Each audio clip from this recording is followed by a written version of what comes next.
Assalamualaikum warahmatullahi wabarakatuh. Apa kabar anak-anak? Ibu harap kalian selalu sehat dan bahagia selalu. Hari ini kita akan belajar tentang ketimpangan sosial. Kompetensi dasarnya yaitu yang pertama, memahami faktor penyebab ketimpangan sosial dan pertautannya dengan perubahan sosial di tengah-tengah globalisasi. Yang kedua, mengolah hasil kajian dan pengamatan tentang ketimpangan sosial sebagai akibat dari perubahan sosial di tengah-tengah globalisasi. Pengertian ketimpangan sosial secara umum adalah kondisi di mana kehidupan masyarakat tak seimbang akibat adanya perbedaan dalam masyarakat. Perbedaan tersebut biasanya tercipta karena adanya ketidakadilan dalam proses pemanfaatan sumber daya. Adapun pengertian ketimpangan sosial menurut beberapa ahli yaitu sebagai berikut. Yang pertama, Andrinov A. Chaniago.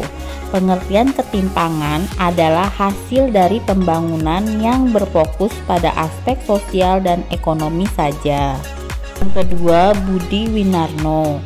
Definisi ketimpangan yaitu akibat adanya kegagalan dalam pembangunan di era globalisasi, di mana untuk memenuhi kebutuhan fisik dan psikis masyarakat. 3. Jonathan Houghton dan Sahidur R. Candler. Ketimpangan sosial dalam masyarakat diartikan sebagai bentuk ketidakadilan sebagai dampak dari pembangunan. Keempat, Roy Catul Aswida. Ketimpangan sosial merupakan dampak residual dari proses pertumbuhan ekonomi. Kelima, Naido dan Wells. Ketimpangan sosial ialah perbedaan dalam pemasukan atau income, sumber daya atau resource, kekuasaan atau power, status di dalam dan antara masyarakat. Ketimpangan sosial juga bisa diartikan sebagai bentuk ketidakadilan baik dalam status maupun kedudukan dalam masyarakat. Seiring berjalannya arus globalisasi memberikan dampak pada perubahan sosial masyarakat hingga lahirnya ketimpangan sosial. Gencarnya pembangunan di segala sektor, lapangan pekerjaan baru, dan sebagainya di tengah-tengah arus globalisasi tidak seluruhnya dapat dinikmati berbagai kalangan. Mulai beragam lapangan pekerjaan, tidak serta-merta semua masyarakat mendapatkan posisi pekerjaan karena mereka harus memiliki bekal pendidikan yang tinggi. Jauh lagi, hal tersebut mempengaruhi kepemilikan seseorang terhadap barang karena kemampuan daya beli, misalnya mobil, rumah, perhiasan, liburan, dan lain-lain. Jelaslah ketimpangan sosial akan semakin terlihat bahwa yang kaya semakin kaya dan yang miskin semakin miskin. Ketimpangan dapat melahirkan kelas dalam suatu masyarakat yang menjadi jarak di antara anggota masyarakat. Sebagai contoh, di kota-kota besar kita sering melihat pemandangan di mana terdapat kelompok pemukiman masyarakat yang elit. Sedangkan tidak jauh dari pemukiman tersebut terdapat kelompok masyarakat yang menempati rumah-rumah sederhana. Dan video sebelumnya, hari ini kita akan membahas tentang faktor penyebab ketimpangan sosial. Salah satu penyebab ketimpangan sosial karena adanya hambatan untuk mengakses kehidupan yang lebih layak dan tidak memperoleh kesempatan yang sama dengan kelompok lainnya. Faktor penyebab ketimpangan sosial terbagi menjadi dua, yaitu faktor internal dan faktor eksternal. Pertama, faktor internal. Faktor ini berupa rendahnya kualitas sumber daya manusia karena tingkat pendidikan yang kurang maksimal dan budaya kemiskinan. Budaya kemiskinan adalah sikap putus asa, pasrah, apatis, dan tidak yakin dengan masa depannya. Tersebut karena masyarakat tidak berdaya secara ekonomi dan kekuasaan. Para orang golongan atas seakan-akan tidak mampu memberikan sikap optimis, justru membiarkan yang miskin semakin miskin, yang kaya semakin kaya. Kedua, faktor eksternal. Faktor ini berasal dari luar kontrol dan kemampuan setiap individu. Misalnya birokrasi atau kebijakan pemerintah yang membatasi akses seseorang. Pembatasan tersebut menyebabkan kesenjangan sosial karena ada sistem yang menghambatnya. Faktor internal dan eksternal hanya menjadi dasar adanya kesenjangan sosial. Bisa saja ada orang yang terlahir tidak mampu, namun bila bekerja keras dan memperbaiki taraf hidupnya menjadi mampu. Selain faktor internal dan eksternal, ada faktor lain yang dapat mempengaruhi ketimpangan sosial dalam masyarakat. Di antaranya sebagai satu, kondisi demografis. Kondisi demografis seperti persebaran penduduk, komposisi penduduk, dan jumlah penduduk setiap daerah pastilah berbeda antara daerah yang satu dengan daerah lain. Dua, kondisi pendidikan. Pendidikan merupakan social elevator, yaitu saluran mobilitas sosial vertikal yang efektif. Namun dengan ini juga dapat diketahui seberapa besar ketimpangan dan juga ketidakadilan pendidikan yang dirasakan setiap daerah, mulai dari mutu pendidikan, mutu tenaga didik, fasilitas pendidikan, dan lainnya. Sebagai contoh, anak-anak yang berada di daerah terpencil dengan fasilitas terbatas, mereka mempunyai semangat belajar yang tinggi. Sedangkan anak yang berada di kota memiliki semangat belajar yang rendah meski dengan fasilitas pendidikan yang memadai, umumnya akibat lingkungan sosial. 3. Kondisi kesehatan. Dalam hal ini dapat terjadi akibat tidak meratanya pendistribusian fasilitas kesehatan, kurang memadainya pelayanan kesehatan, kurang luasnya jangkauan kesehatan, dan hal yang berkaitan lainnya ke setiap daerah. 4. Kondisi ekonomi. Hal ini terjadi akibat adanya ketidakmerataan pembangunan ekonomi akibat faktor ekonomi, termasuk sumber daya dan faktor produksi yang dimiliki setiap daerah, yang nantinya akan terlihat mana daerah atau wilayah yang maju dan mana daerah atau wilayah yang tertinggal. Ketimpangan sosial ini timbul karena pembangunan ekonomi yang tidak merata. Ketidakmerataan pembangunan tersebut disebabkan karena perbedaan antara wilayah yang satu dengan yang lainnya. Ini kita akan belajar tentang bentuk ketimpangan sosial. Ketimpangan sosial dalam masyarakat dapat terjadi dalam beberapa bentuk, yaitu sebagai berikut. Yang pertama, ketimpangan dalam pengembangan diri manusia.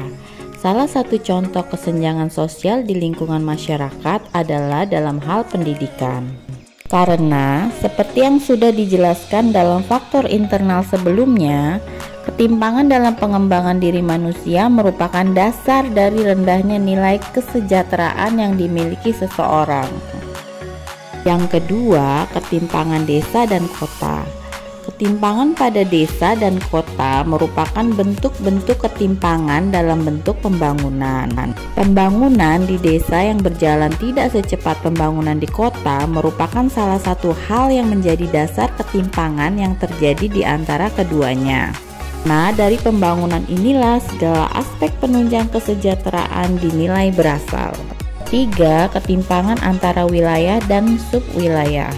Bentuk-bentuk lain ketimpangan sosial selanjutnya dapat terlihat dari ketimpangan yang terjadi antara wilayah dan subwilayah.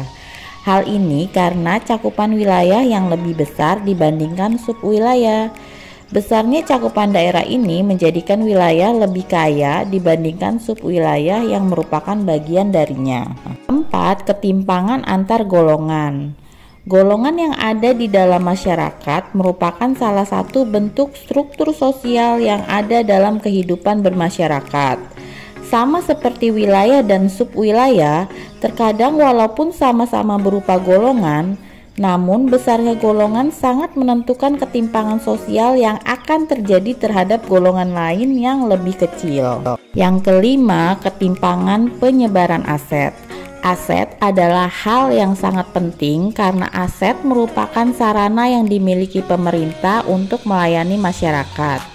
Aset yang tidak didistribusikan secara merata secara otomatis menggambarkan pelayanan masyarakat yang tidak akan merata pula. Pelayanan yang tidak merata inilah yang kemudian dapat menjadi ketimpangan sosial antara satu masyarakat dengan masyarakat lainnya. Bahkan terkadang dari penyebaran aset yang tidak merata inilah kemudian muncul macam-macam penyakit sosial yang dapat merusak integrasi sosial yang sudah ada. 6. Ketimpangan antar sektor. Sektor-sektor pembangun masyarakat juga ternyata memiliki andil yang cukup besar dalam hal ketimpangan sosial, seperti misalnya sektor budaya dan pariwisata yang tidak mendapatkan perlakuan istimewa seperti yang didapatkan oleh sektor properti. Hari ini kita akan belajar tentang dampak dan akibat ketimpangan sosial. Berikut ini dampak akibat ketimpangan sosial diantaranya sebagai berikut. Yang pertama, kemiskinan. Kemiskinan terjadi akibat adanya ketimpangan taraf hidup dari masyarakat, di mana mereka tak sanggup memanfaatkan tenaga mereka, baik mental atau fisik, bagi pembangunan ekonomi daerah mereka. Yang kedua, kriminalitas. Akibat berada di lingkar kemiskinan, maka kemungkinan besar tindak kejahatan akan meningkat. Selain itu, penyebab kriminalitas adalah kondisi sosial dan proses sosial yang nantinya menimbulkan perilaku lain seperti pertentangan kebudayaan, persaingan, proses imitasi, dan lainnya. Yang ketiga, kemerosotan moral. Akibat adanya ketimpangan sosial, maka akan terjadi kemerosotan moral di tengah masyarakat seperti sikap individualisme dan materialistis mulai tumbuh dan berkembang. Keempat, banyaknya pencemaran lingkungan alam. Ketimpangan sosial secara tidak langsung dapat menimbulkan pencemaran lingkungan. Hal tersebut timbul karena adanya pemukiman kumuh, sanitasi buruk, dan padatnya kependudukan sehingga lingkungan tercemar. Selain itu, kurangnya edukasi akibat ketimpangan sosial membuat perilaku buang sampah sembarangan menjadi marak. Kelima, jiwa wirausaha melemah. Melemahnya jiwa wirausaha bisa timbul karena keterbatasan memperoleh akses informasi ke dalam pasar, sikap pasrah terhadap kemiskinan, dan kekurangan modal dalam berwirausaha. Yang keenam, monopoli. Ketimpangan sosial melahirkan monopoli di dalam pasar, di mana hanya pihak-pihak tertentu yang bisa berperan dalam kegiatan pasar. Misalnya, kartel menghalangi munculnya pengusaha baru. Hari ini kita akan membahas tentang upaya mengatasi ketimpangan sosial. Ini beberapa upaya secara umum yang dapat dilakukan untuk mengatasi masalah ketimpangan sosial dalam kehidupan masyarakat. Yang pertama, peningkatan kualitas penduduk. Yang kedua, mobilitas geografis. Dan yang ketiga, menciptakan peluang kerja. Mari kita bahas satu persatu. Yang pertama, peningkatan kualitas penduduk. Upaya peningkatan kualitas penduduk sangat penting untuk mengurangi tingkat ketimpangan sosial. Peningkatan kualitas penduduk dapat dilakukan dengan beberapa cara berikut. Yang pertama, meningkatkan kualitas pendidikan. Yang kedua, meningkatkan kualitas fasilitas kesehatan. Dan yang ketiga, menciptakan kegiatan pemberdayaan kelompok masyarakat. Memperbaiki atau meningkatkan kualitas pendidikan. Pendidikan yang merata dan berkualitas sangat berperan dalam mengurangi ketimpangan sosial. Pendidikan yang baik akan mempengaruhi keterampilan seseorang sehingga memiliki keahlian ketika terjun dalam dunia kerja. Perbaiki atau meningkatkan kualitas serta fasilitas kesehatan, baik dalam hal tenaga medis maupun pelayanan kesehatan yang diberikan. Ciptakan kegiatan pemberdayaan kelompok masyarakat seperti penyuluhan, sosialisasi, maupun pengarahan terhadap masyarakat. Upaya mengatasi ketimpangan sosial yang kedua yaitu mobilitas geografis. Upaya mobilitas geografis bertujuan untuk mengendalikan jumlah penduduk pada suatu daerah. Mobilitas geografis dapat dilakukan dengan cara pemerataan penduduk dan pemerataan pembangunan. Dengan adanya mobilitas geografis akan mencegah terjadinya kepadatan penduduk di suatu daerah, di mana kepadatan penduduk dapat mempengaruhi timbulnya kesenjangan sosial. Upaya mengatasi ketimpangan sosial selanjutnya yaitu menciptakan peluang kerja. Jumlah penduduk yang tinggi tanpa dibarengi dengan lapangan pekerjaan akan menciptakan pengangguran. Jumlah pengangguran yang tinggi dan kurangnya peluang kerja dapat menimbulkan ketimpangan sosial dalam masyarakat. Oleh sebab itu, diperlukan suatu upaya untuk menciptakan peluang kerja, salah satunya dengan memanfaatkan kondisi lingkungan sekitar. Upaya yang dilakukan tidak hanya dari pemerintah, tetapi juga harus adanya kerjasama dengan masyarakat. Misalnya, mendorong kemajuan usaha mikro kecil dan menengah atau UMKM, memberikan keterampilan dalam berwirausaha, dan sebagainya. Itulah beberapa upaya untuk mengatasi ketimpangan sosial secara umum. Selain upaya-upaya tersebut, pemerintah Indonesia juga menciptakan beberapa strategi sebagai upaya mengatasi ketimpangan sosial di Indonesia. Upaya tersebut yaitu pemberantasan kekurangan gizi, penyaluran bantuan sosial tepat sasaran, peningkatan peluang kerja, menurunkan ketimpangan sosial, dan menciptakan wirausaha secara massal. Demikian penjelasan dari Ibu. Atas perhatiannya, Ibu ucapkan terima kasih. Wassalamualaikum warahmatullahi wabarakatuh.